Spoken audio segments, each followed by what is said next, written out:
અમેરિકાના ટેરિફ લઈને સુરતના ડાયમંડ અને ટેક્સટાઇલના વેપારીઓમાં હવે ચિંતા વધી ગઈ છે। કાપડ વેપારીઓને 2 થી 3 મહિના મંદીનો સામનો કરવો પડશે। વેપારીઓ અન્ય દેશો અને ડોમેસ્ટિક વેપાર પર વધુ ધ્યાન આપશે। ડાયમંડ ઉદ્યોગમાં જ્વેલરીની કારીગરી માત્ર ભારતના લોકો પાસે છે। तो सूरत टेक्सटाइल में अपना फैब्रिक भी जाता है और गारमेंट भी जाता है, और मोटा मोटी अगर सूरत की बात करने जाओ तो डायमंड और ज्वेलरी भी जाता है। तो हमारे मोटा मोटी 4 जो है धंधे वो हमारा एक्सपोर्ट होता है यूएस को। तो कहने का मतलब सूरत का जो मेन बिजनेस है उसका 75% बिजनेस है वो इफेक्ट करता है, क्योंकि main diamond, jewellery and textile and garment. तो जिस हिसाब से ट्रंप बार बार अपने बयानबाजी बदल रहा है उसको देखते हुए हमें लग रहा है कि वो दबाव की राजनीति कर रहे हैं। दबाव की राजनीति में सूरत के जो भी उद्यमी हैं वो काम नहीं कर पाएंगे। आने वाले समय में उन्हें ही अगर ये टैरिफ लगती है तो उन्हें ही नुकसान होगा। वहाँ के अमेरिकन जो भी नागरिक है उनको महंगा पड़ेगा कपड़ा। रही बात जो हमारा है वो खपत कम होगी, एक क्षणिक में तकलीफ आएगी, लेकिन हम सामने विकल्प भी ढूंढना चालू कर दिए। जिस तरह भी हाल ही में हमने यूके के साथ फ्री ट्रेड एग्रीमेंट किया, वैसे ही हम अन्य यूरोपियन कंट्री है, गल्फ कंट्री है, साउथ अफ्रीका है, एशियन कंट्रीज है, वहाँ पर हम फ्री ट्रेड एग्रीमेंट करने की कोशिश रहेगी हमारी सरकार, और हमारी सरकार भी हमें साथ देगी। दूसरा, हमें हमारे कपड़े को है उसकी कॉस्ट ऑफ प्रोडक्शन हमें कम लाना पड़ेगा। उसमें जहाँ भी है, चाहे हमें कोई भी नीतियों में चेंज करवाना है तो हमारी सरकार को बोल के, चाहे लेबर की नीतियाँ हैं या टैक्सेशन की नीतियाँ हैं, उनमें फ़ायदा हम करवाएंगे, जिससे क्या है हमारा कपड़ा सस्ता पड़े, ताकि हम बांग्लादेश, वियतनाम, चाइना इनको हम फाइट कर पाएँ। तो आने वाले समय में शुरुआत में तो हमें ज़रूर थोड़ी तकलीफ होगी, लेकिन आने वाले समय में हम नए बाज़ार ढूंढ के इसको हम मेकअप करेंगे। तो टेरिफ વધારવાના ચક્કરમાં હવે જે સુરતના વેપારીઓ છે તેમને નુકસાન વેઠવાનો વારો આવી શકે છે। ત્યારે બીજી તરફ સુરતના વેપારીઓ દ્વારા સહકાર પણ આપવામાં આવી રહ્યો છે કે જો ટેરિફ વધુ લાગુ કરવામાં આવશે તો આવનારા સમયમાં સુરતના વેપારીઓ દ્વારા બીજો વિકલ્પ પણ પસંદ કરવામાં આવશે। તો સુરતના વેપારીઓને થોડી તકલીફ પણ પડી શકે છે। ત્યારે ટેરિફથી અમેરિકનોને હવે તમામ જે વસ્તુઓ છે તે પણ મોંઘી પડી શકે છે। ત્યારે અમારી સરકાર અમને મદદ કરશે તેવી आशा पण वेपारीओ द्वारा व्यक्त करवामां आवी रही है। बीजी तरफ ते लोको द्वारा अन्य जे विकल्पो छे ते पण पसंद करवामां आवी रह्या छे कि कॉस्ट डाउन करवामां आवशे अथवा तो जे अन्य विकल्प छे ते पसंद करवामां आवशे। सूरतना रांदेरमां युवकनी थयेल हत्या मामले पोलीसे हत्यारा पिता पुत्रनी धरपकड़ करी छे। रफीक सलीम शेखनी हत्या कर्या बाद बंने पिता पुत्र फरार थया हता। उल्लेखनीय छे के काका शरीफ अने भत्रीजा रफीक वच्चे झगड़ो थयो हतो, जेमां मध्यस्थी करवा पाडोशी अफजल सैयद आगळ आव्यो हतो, जेथी ज्यां रफीक अने अफजल वच्चे बोलाचाली थई। जे वातनी जाण अफजले तेना पुत्र आमिरने करता बंने पिता पुत्रए भेगा मळी रफीकनी हत्या करी दीधी। हाल पोलीसे पिता पुत्रनी धरपकड़ करी વધુ તપાસ હાથ ધરી છે। 4/8/25 ના રોજ સાંજના 6:00 વાગ્યાના સુમારે અફઝલ અને આમિર આવેલા અને આમિરે રફીક જ્યાં સૂતો હતો ત્યાં ચપ્પુના ઘા મારી ઈજાઓ પહોંચાડેલી। તુરંત જ 108માં લઈ જઈ રફીકને સિવિલ હોસ્પિટલ લઈ ગયેલા, જ્યાં સારવાર દરમિયાન રફીકનું મરણ ગયેલ। જે બાબતે રાંદેર પોલીસ સ્ટેશનમાં હત્યાનો ગુનો દાખલ થયેલ છે અને આ કામે તપાસ દરમિયાન આરોપી અફઝલ અને આમિરને અટક કરવામાં આવેલ છે। आणंद गंभीरा ब्रिज दुर्घटना टेंकर मामलो। त्यारे टेंकरने रिपेर करी मालिकने हवे सोंपवामां आव्युं छे। पोताना टेंकरने सही सलामत जोई मालिक भाव विभोर थया हता। आंकलाव मामलतदारे अने विश्वकर्मा कंपनीना कर्मचारीए टेंकर मालिकने सोंप्युं अने मालिक द्वारा सरकार तंत्र अने विश्वकर्मा कंपनीनो आभार मानवामां आव्यो छे। मीडियाना मित्रोना लीधे टेंकर बहार आव्युं छे। मीडिया मित्रोनो पण टेंकर मालिके आभार मान्यो छे। અને મારો ટેન્કર કાઢીને આપે, મને લાગતા નહીં આ ટેન્કર નીકળી શકે છે, કેમ કે આ 20-25 દિવસથી એમ વિચાર હતો કે કોણ કાઢશે કોણ। બધા ત્યાં LNT વાળા આવ્યું છે, બધા ના પાડીને ગયા, પછી આ વિશ્વકર્મા કંપનીવાળો જે છે એનો કાઢીને આપ્યું। મારું ટેન્કર સારી રીતે કાઢ્યું, કોઈ નુકસાન નથી થયું, જે થોડું ઘણું થયું છે એ લોકો કરીને આપે છે, એટલે હું સૌથી પહેલાં એનો આભાર માનું છું। અમરેલીમાં પરેશ ધાનાણી અને પ્રતાપ દુધાતની આગેવાનીમાં ખેડૂતોએ રેલી યોજી છે અને સાવરકુંડલા અને લીલિયાના ખેડૂતો સાથે મળી રેલી યોજવામાં આવી છે। ખેડૂતોના 8 જેટલા મુદ્દાઓને લઈને કોંગ્રેસે આંદોલન કર્યું હતું। ખાતર બિયારણના ભાવ પર નિયંત્રણ લાવવા માંગ કરી તો ખેડૂતોના ખાતામાં 5 લાખ 0% વ્યાજે આપવાની જાહેરાતને અમલમાં લાવવા માંગ કરી તો ખેડૂતોને પાક નુકસાનીનું તાત્કાલિક વળતર ચૂકવવાની માંગણી કરી। યુરિયા ખાતરની અછત નિવારવા રજૂઆત કરી તો રેલી યોજી પ્રાંત કચેરી આવેદનપત્ર આપ્યું છે। ખેડૂતોને એની ઉપજના પોષણક્ષમ ભાવ ન મળે, આજ ખેડૂતોની આવક બમણી કરવાની સરકાર જાહેરાત કરી હતી, ખેડૂતોનું દેવું બમણું થઈ ગયું છે। વીમા કંપનીઓ ચીટિંગ કરીને જતી રહી, સહાય નામે ડિક્લેરેશન થાય, પેકેજ અહીંયા સુધી પહોંચતું નથી તો અટવાણું ક્યાં એ ઉઘરાણી કરવાનું એક આંદોલન હતું। સમાચારોમાં આગળ વધીએ તે પહેલા રોકાઈશું એક બ્રેક માટે।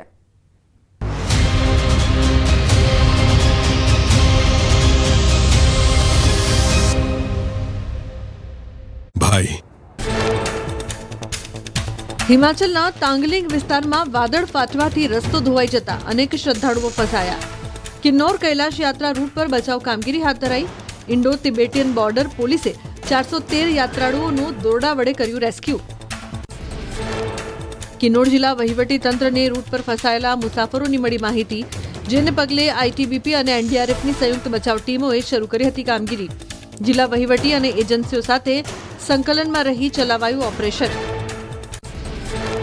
હિમાચલ પ્રદેશના મંડી જિલ્લામાં ભારે વરસાદથી જનજીવન અસ્તવ્યસ્ત।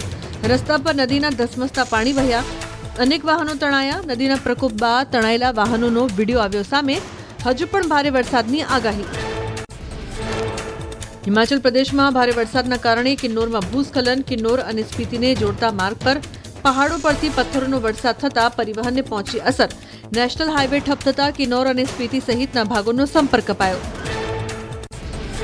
ઉત્તરાખંડના અલ્મોડા જિલ્લામાં અનેક જગ્યાએ ભૂસ્ખલન। અલ્મોડા ખેરના હાઈવે ભૂસ્ખલનના કારણે સંપૂર્ણપણે બંધ। જિલ્લાના ઘણા ગામો સંપર્ક વિહોણા બન્યા। કોસી અને રામગંગા નદીઓનું જળસ્તર વધતા સ્થાનિકોમાં ચિંતાનો માહોલ। ઉત્તરાખંડના પૌડી ગઢવાલમાં પબાઉ પેઠાણી વચ્ચે કલગગડી પુલ તૂટ્યો। રહેણાંક મકાનો સામે ઊભું થયું જોખમ। પબાઉથી આગળ થેલીસેન, ત્રિપાલીસેન, રામનગર સાથેનો સંપૂર્ણપણે સંપર્ક કપાયો। ઉત્તર પ્રદેશના વારાણસીમાં પૂરે મચાવી તબાહી। શહેરમાં ગંગાનું પાણી ઘૂસતા રસ્તાઓ અને વાહનોને બદલે હોડીઓ દોડતી જોવા મળી। લોકોના ઘરમાં પાણી ઘૂસી જતા અનેક લોકો છત પર રહેવા મજબૂર। પૂરના પાણી દુકાનો સહિતમાં ઘૂસી જતા માલસામાન પલળી ગયો। ઘરવખરી પલળી જતા લોકોને મોટી નુકસાની વેઠવાનો આવ્યો વારો। પાણીમાં ડૂબેલા વિસ્તારોમાંથી અનેક લોકોનું રેસ્ક્યુ કરી રાહત શિબિરમાં કરાયું સ્થળાંતર। ઉત્તર પ્રદેશ અમેઠીમાં ધોધમાર વરસાદથી ગોમતી નદીનું જળસ્તર વધતા તંત્ર એલર્ટ। અનેક લોકોનું કરાયું સ્થળાંતર। નદીકાંઠા વિસ્તારમાં અવરજવર કરવા પર પ્રતિબંધ। પૂર પ્રભાવિત વિસ્તારોમાં રેસ્ક્યુ કામગીરી શરૂ। હજુ પણ ભારે વરસાદની આગાહી। ઉત્તર પ્રદેશના મુરાદાબાદમાં અનરાધાર વરસાદથી જળબંબાકારની સ્થિતિ સર્જાઈ। હુડકા નદીનું પાણી રહેણાંક વિસ્તારમાં ઘૂસી જતા અનેક વિસ્તાર જળમગ્ન થયા। લોકો મકાનની છત પર આશરો લેવા મજબૂર। સ્થાનિકોએ કહ્યું હજુ વરસાદ પડશે તો ગામ છોડવું પડી શકે છે। ઉત્તર પ્રદેશના શ્રાવસ્તી જિલ્લામાં રાપ્તી નદીનું જળસ્તર વધતા પૂર જેવી સ્થિતિ। નીચાણવાળા વિસ્તારો પાણીમાં ગરકાવ। લોકોને અવરજવર કરવામાં ભારે હાલાકી। અનેક લોકોનું સ્થળાંતર કરાયું। જોખમી વિસ્તારમાં સુરક્ષા તંત્ર તૈનાત। ઉત્તરકાશીના ધરાલીમાં વાદળ ફાટ્યા બાદ ચોતરફ તબાહીના દ્રશ્યો। અનેક લોકો લાપતા થવાની માહિતી સામે આવી। તંત્રએ પૂરજોશમાં શરૂ કર્યું રેસ્ક્યુ ઓપરેશન। ખીરગંગા નદીમાં વિનાશકારી પૂર।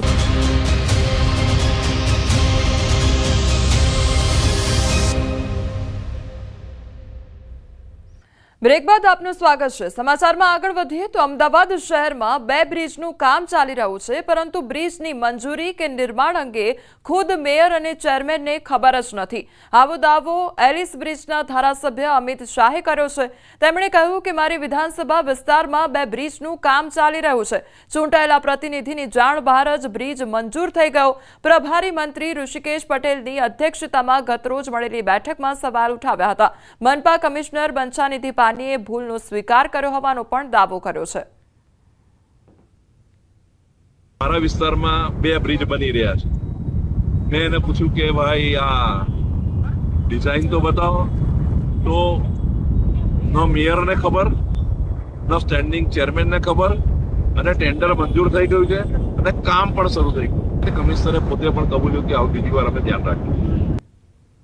ગુજરાત રાજ્યના આરોગ્ય મંત્રી અને અમદાવાદ શહેરના પ્રભારી મંત્રી ઋષિકેશ પટેલની અધ્યક્ષતામાં શહેરના ધારાસભ્યો, શહેર પ્રમુખ અને પદાધિકારીઓ તેમજ મ્યુનિસિપલ કમિશનર સહિતના ઉચ્ચ અધિકારીઓ સાથે સંકલનની બેઠક યોજાઈ, જેમાં ધારાસભ્યોએ વરસાદી પાણી ભરાવવા, ગેરકાયદેસર બાંધકામો, અશાંત ધારાનો અમલ સહિતની રજૂઆત કરી હતી. વેજલપુરના ધારાસભ્ય અમિત ઠાકરે તેમના વિસ્તારમાં ચાલતા કામો ઝડપથી પૂર્ણ થાય તે માટે રજૂઆત કરી. ટ્રાફિક નિયમન, પીવાના પાણીના ફોર્સની તેમજ એક પમ્પિંગ સ્ટેશન, અશાંત ધારા અને સ્પોર્ટ્સ સ્ટેડિયમ માટે રજૂઆત કરી. જે મુદ્દાઓ મારા મત વિસ્તારના છે એ મુદ્દામાં ઘણી બધી પ્રગતિ છે, એ પ્રગતિમાં ગતિ આવે એવી એક માંગ એ ખાસ કરીને મૂકી છે. જે એરિયાની અંદર નાના મોટા જે 4 રસ્તાઓ પર ટ્રાફિકના જે સમસ્યા છે એની ઉપર એન્ફોર્સમેન્ટ વધારવા માટેની એક માંગણી મૂકેલી. બંને જે બ્રિજ છે એમાં બી કામની ગતિ વધી અને ત્યાં આગળ ટ્રાફિકથી એરિયા મુક્ત બને એના માટે વાત કરી છે. અમદાવાદ મહાનગરપાલિકાની ટાઉન પ્લાનિંગ કમિટીની બેઠક મળી હતી અને જેમાં શહેરમાં ટ્રાફિકની સમસ્યા હળવી કરવા માટે ટીપી રસ્તાઓ પહોળા કરવા ચર્ચા કરવામાં આવી. જો કે શહેરના ટીપી રસ્તાઓ પહોળા કરવાના નિર્ણયના પગલે હજારો રહેણાંક મકાનને અસર થશે. જે સર્વે કરવામાં આવ્યો તેમાં સામે આવ્યું કે શહેરમાં 8,000થી વધુ મિલકતો 50%થી વધુ કપાત કરાશે, ત્યારે ટીપી રોડ પહોળા કરવા માટે કપાતમાં જતી મિલકતોના ધારકોને નિયમ મુજબ વળતર આપવામાં આવશે. 50% કપાતમાં જતી હોય તેવી 8,767 મિલકતોના કિસ્સાઓમાં મિલકતના માલિકોને વૈકલ્પિક વ્યવસ્થા રૂપે મકાન પણ ફાળવવામાં આવશે. સંપૂર્ણ અમદાવાદમાં એક સર્વેને વિગત માંગવામાં આવી હતી કે ભાઈ બધા રોડને ખુલવા હોય તો રોડ કપાતમાં જતા મકાનોમાં કેટલા લોકોને વૈકલ્પિક આપવાના થાય છે. તો એ સર્વેનો રિપોર્ટ આવી ગયો, જેમાં લગભગ 8,767 લોકોને વૈકલ્પિક મકાનો આપવાના થાય છે. સુરતમાં રક્ષાબંધન પૂર્વે આરોગ્ય વિભાગે મીઠાઈ દુકાનો પર દરોડા પાડી સેમ્પલ મેળવ્યા હતા, પરંતુ રિપોર્ટ તહેવાર બાદ આવશે. આથી સેમ્પલ લેવાયેલી મીઠાઈ તહેવાર દરમિયાન વેચાઈ જશે. રિપોર્ટ વિના મીઠાઈ વેચાતી હોવાને કારણે લોકોના આરોગ્ય સાથે ચેડા થવાની ભીતિ સેવાઈ રહી છે. ત્યારે આરોગ્ય વિભાગે યોગ્ય સમયે પગલાં ન લેતા તેમની કામગીરી સામે અનેક સવાલો ઉઠી રહ્યા છે. આગામી દિવસમાં રક્ષાબંધન આવી રહી છે અને રક્ષાબંધન બાદ જન્માષ્ટમીને લઈને મીઠાઈની માંગ વધતી હોય છે અને આ મીઠાઈમાં વેપારીઓ દ્વારા ભેળસેળ કરવામાં આવતી હોય છે. આવી ફરિયાદને લઈ સુરત મહાનગરનું આરોગ્ય વિભાગ એક્ટિવ થયું છે અને મીઠાઈના સેમ્પલ લીધા છે. આપણી સાથે અધિકારી છે, આપણે પહેલાં એમની સાથે વાત કરીએ. સાહેબ, શાના માટે સેમ્પલ લેવામાં આવે છે અને કેટલા દિવસમાંનું રિઝલ્ટ? આરોગ્ય અધિકારી સાહેબના સીધા માર્ગદર્શનની સૂચના પ્રમાણે આગામી દિવસોમાં તહેવારો, રક્ષાબંધન, જન્માષ્ટમી જેવા તહેવારો આવતા હોય જાહેર જનતા દ્વારા મીઠાઈનો મોટા પ્રમાણમાં ઉપયોગ કરવામાં આવે છે. તેથી આ મીઠાઈની ગુણવત્તાની ચકાસણી કરવી અત્યંત આવશ્યક છે. તેથી આજરોજ સુરત મહાનગરપાલિકા વિસ્તારમાં મીઠાઈનું ઉત્પાદન અને વેચાણ કરતી સંસ્થાઓની તપાસણી કરી અને તેઓને ત્યાંથી નમૂના લેવાની કામગીરી ચાલુ છે. કેટલા દિવસમાં નમૂનાનો રિપોર્ટ આવશે? નમૂનાનો રિપોર્ટ 3 થી 4 દિવસમાં આવી જશે. સાહેબ, 2 દિવસમાં રક્ષાબંધન છે, સેમ્પલ લેવા આજે આવો છો, રિપોર્ટ 4 દિવસ પછી આવશે, તો આરોગ્ય સાથે ચેડા નથી? 4 દિવસની 2 દિવસમાં આવી જશે. 2 દિવસમાં આવી જશે. ચલો 2 દિવસમાં આવી જશે, માનીશું. શંકાસ્પદ જથ્થો જે અમને લાગે છે ને તેનો અમે નાશ સ્થળ પર જ કરાવી દઈએ છીએ. આરોગ્ય વિભાગે વહેલા જાગવાની જરૂર નથી? બહુ વહેલા જાગીને બરાબર છે, આ ટાઈમ બરાબર છે. ટાઈમ બરાબર છે. ચલો દુકાનના માલિક સાથે વાત કરીએ, શું કેવું છે? સેમ્પલ લીધા મીઠાઈ સાઈડ પર મૂકી દેવામાં આવશે કે વેચવામાં આવશે? વેચવામાં આવશે. વેચવામાં આવશે એટલે દુકાન પર રનિંગ તો વેચવી જ પડશે ને. તો રિપોર્ટ આવ્યા વગર તમે વેચશો અને એમાં ભેળસેળ નીકળી તો? એવું તો બનેલી છે. બિલકુલ દુકાનદારની વાત સાંભળી. આરોગ્ય વિભાગ વહેલું જાગ્યું છે, સેમ્પલ લીધા છે, 2 દિવસમાં રિપોર્ટ આવશે. પણ સેમ્પલ લીધા પછી મીઠાઈનું વેચાણ ચાલુ છે અને આ મીઠાઈ ખાઈને લોકોનું શ્વાસ બગડે.